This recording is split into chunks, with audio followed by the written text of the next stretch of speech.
Hello, hello, hello. Hiya, I hope you're really well. Welcome to the Create a Life You Adore podcast. And that's what I'm going to be talking about today. So it's really interesting that a lot of my clients, and also subconsciously myself, have had this thought going about, hold on, is it selfish to want to create a life I adore in these chaotic times? What about this? And what about this? And what about this? And I mean, it's really interesting. So I go into an explanation about that. But what's really interesting is that, like, unconsciously, I've also been thinking that.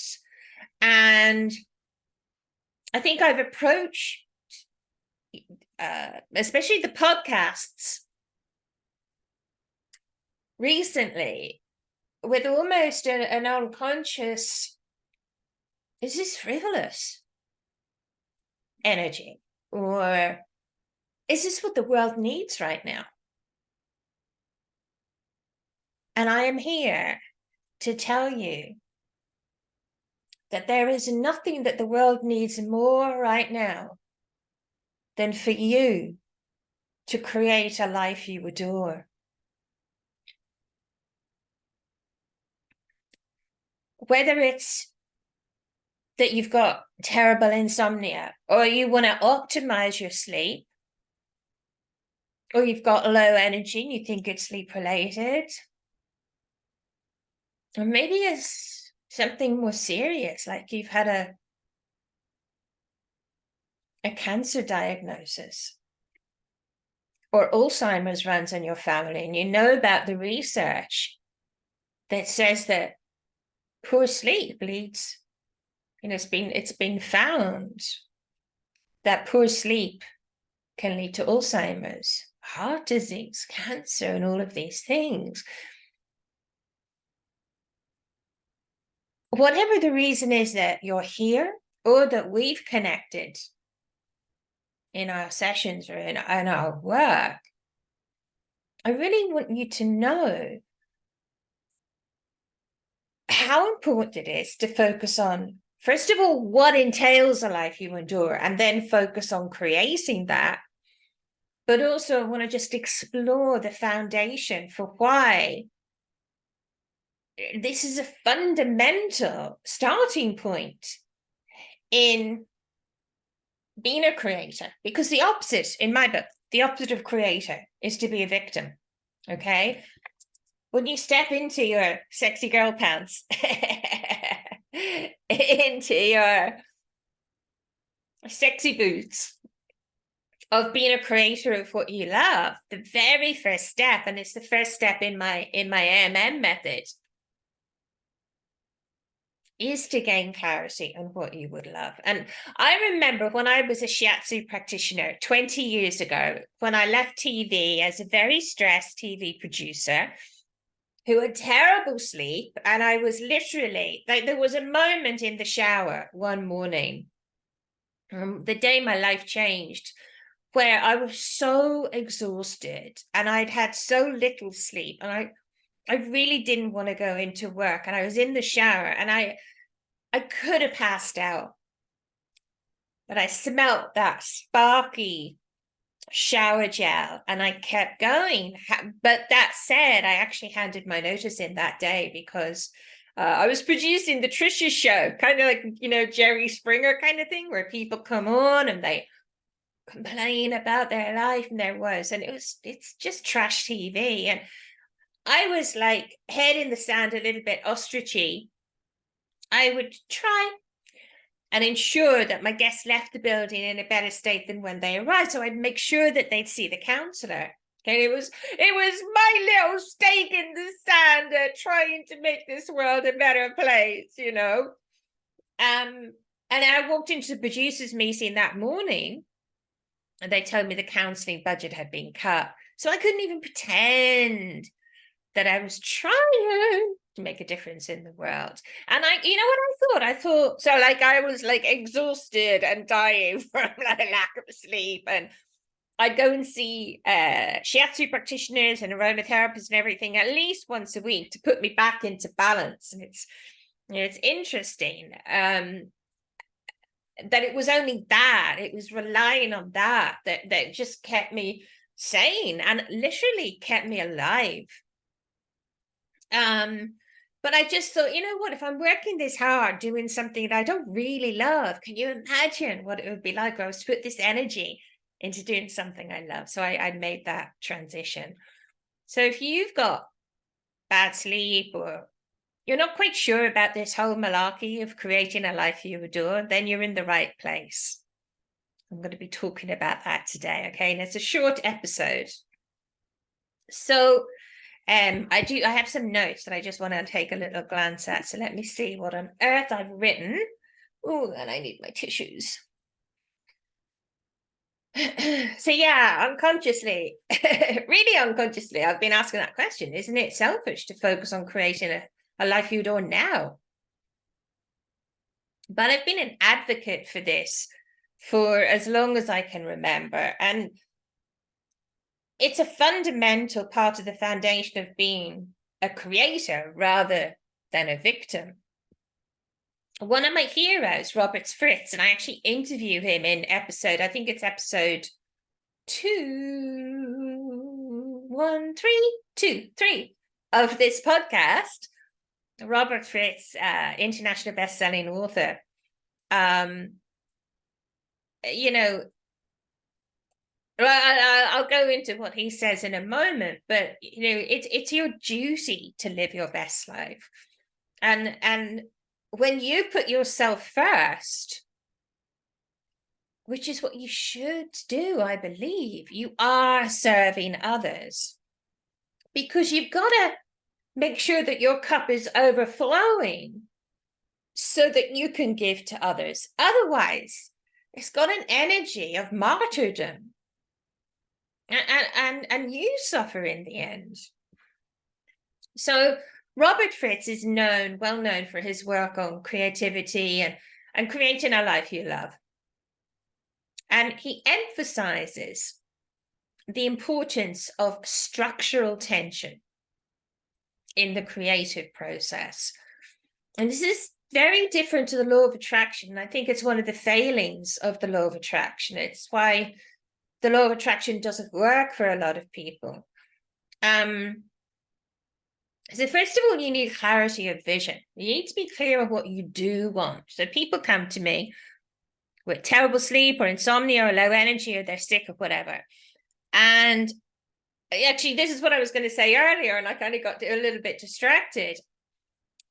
They need clarity on what they love. So when I transitioned from being a TV producer to being a shiatsu practitioner over 20 years ago, one of the things that I would do, and this is based on NLP, neuro-linguistic programming, and one of the things that I do, so that somebody comes to me and go, oh, Gerri, you know, my wrist is killing me. I don't know whether it's RSI or you know, what it is, but my wrists are killing me.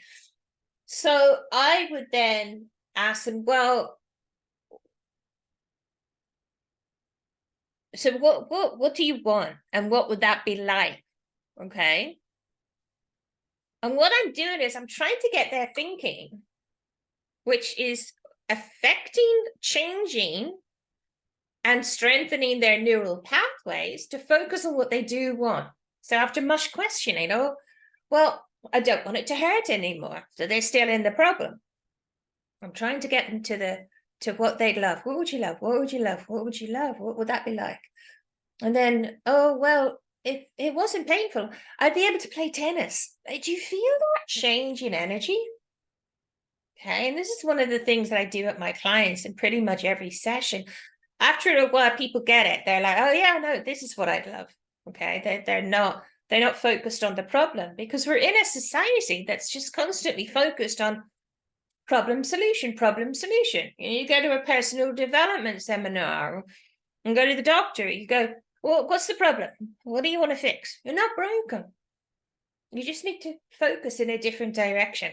okay, and take some of these other steps that I'll explore with you. Be able to play tennis. And even before I start the shiatsu treatment with them, or if it's a coaching session, before we do anything, half of my work is done. Half of my job is done. Because new neural pathways have started to fire and rewire and then fire in their brain and strengthen. So they're focused on what they would love, okay? So that's the first thing, having a clear and compelling vision of what you would love. And also, what is a life you adore? What's that like? You know, play with this, have fun with this. In the previous episode, we looked at the future store, like looking at the next 20 or 30 years ahead, which is so cool. And thank you for your feedback, by the way. If you haven't listened to that or watched it on YouTube, check it out. It's really cool, even if I do say so myself. So, and this vision doesn't have to be super clear. You can have things in there that you're not sure about that you might love. They might change. It all changes. It's fluid, okay? It's flowy, it's juicy, it's fluid.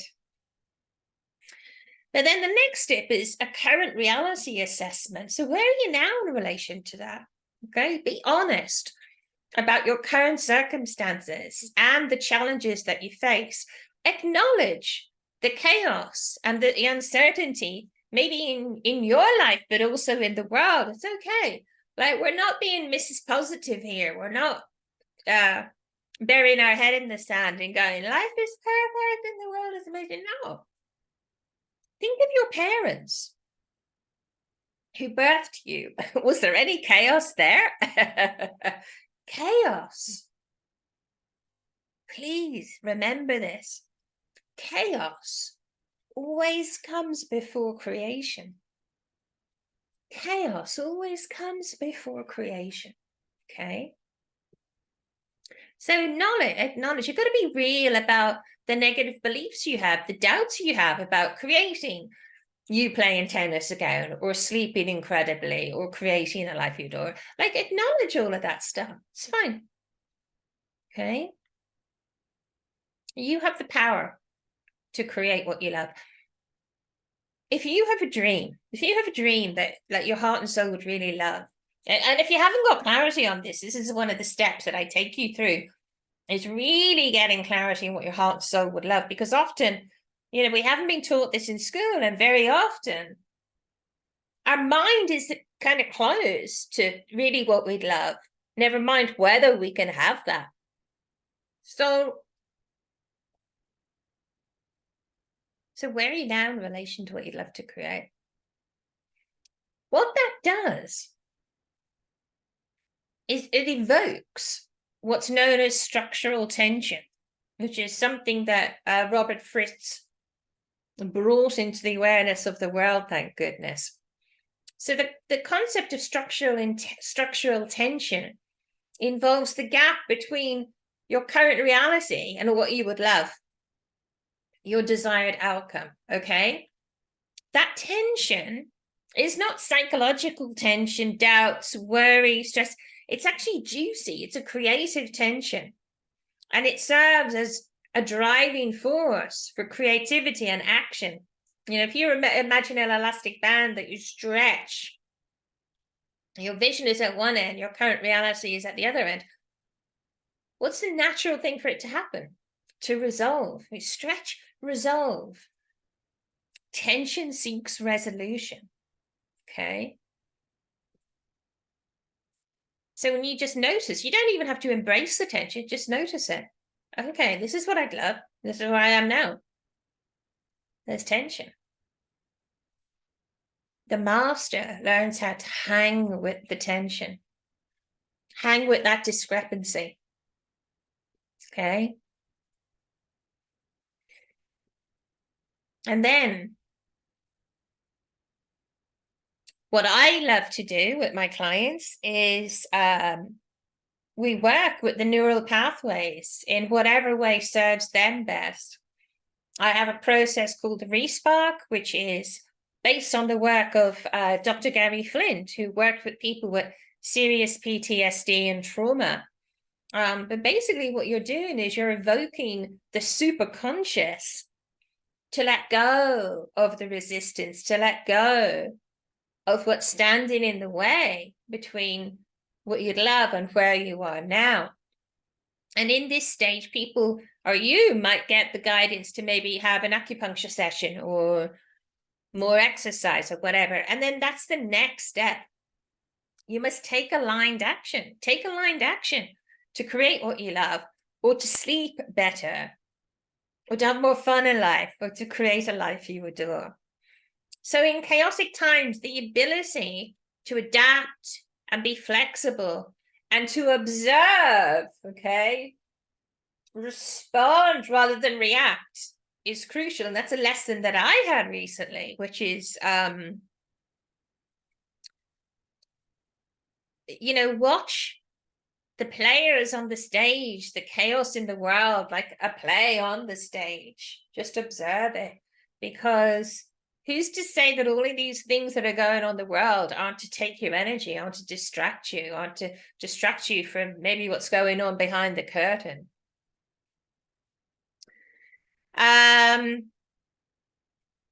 In chaotic times, the ability to adapt and be flexible is crucial. While your ultimate vision may remain the same, be open to adjusting the steps to take, or maybe even making your vision bigger or changing it in response to changing circumstances, okay? But, don't ever, if you have a big vision, if you've got something you really love, don't ever let it go and go, oh, it wasn't meant to be. Delete those words from your vocabulary. It wasn't meant to be. No. If you have a dream and a vision, keep going, keep creating it, and work with me as your amazing coach so that I'll keep you accountable and in your heart and soul, because the ego likes to take us off the path to keep us in our comfort zone.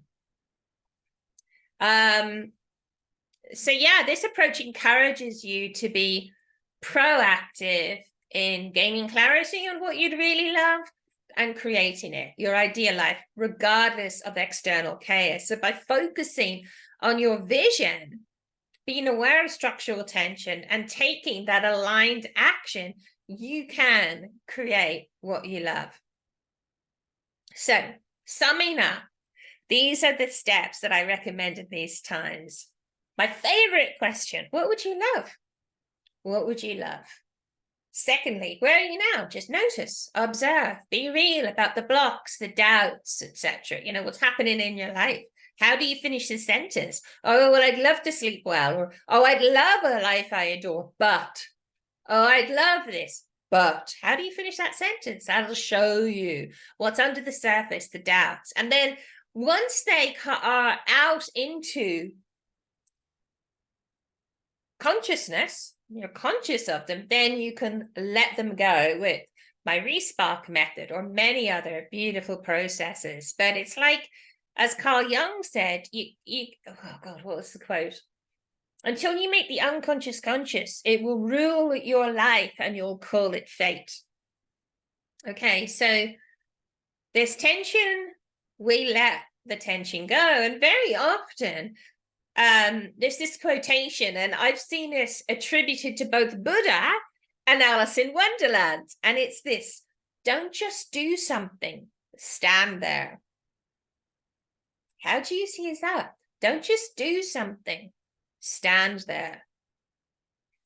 Can you feel the peace, the calm, the serenity, the harmony, the balance in that place? But then from that place comes the fifth step. And these are actually the steps in my method. The fifth step: take action, take aligned action. What's the next step? The intuition only ever informs you on a need-to-know basis, okay? Baby steps, maybe even a half baby step, make a call, do some exercise, have a sales call, put your offer out there, whatever it is. Clean your bedroom. Stop using your devices an hour or two before bedtime. all of these things. You get clarity, and it's unique, and it's different for everyone at different stages of their life. So let's chat. If you want to create a life you adore, if you want to bin the insomnia, if you want more energy, if you want to be able to awaken in the morning, excited about life, let's chat. I'll give you a link and you can just answer a few questions and we can have a chat. But let's work together. Because remember, it's your duty to create a life you adore. You need to sleep incredibly. You need to optimize your sleep to create your dreams, to tick off those goals, the visions, the dreams, and to create a life you adore. Because when you have a life you adore, what do we have? We have a world we adore, a world of peace, abundance, love. So what makes up a life you adore? Let me know. Love you so much. I hope you enjoyed this episode. Please share, subscribe, and leave me a review as well if you like. I'd love that. Love you so much. See you next time. Bye, beauty.